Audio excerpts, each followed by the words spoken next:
Alright, let's bend one of these suckers up. Real simple like. So all you're going to do is bend your 1 inch over all the way. Just bend it all the way. And you're going to smash it in there all the way.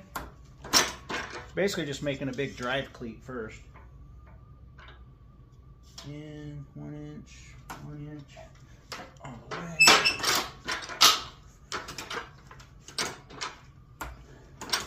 Okay, see, I basically just made a big drive cleat. Then what we're going to do is scribe this side. Just going to scribe this back side, the smooth side.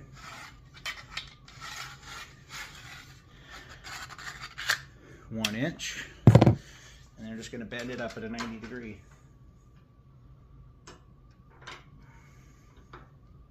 This is where you want your bend to be pretty critical.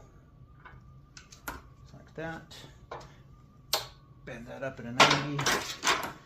And there you have it. That's your rail. That'll fall right on your fitting. So I'll make up the other two and then I'll show you assembly on that and we'll call it a day on this video.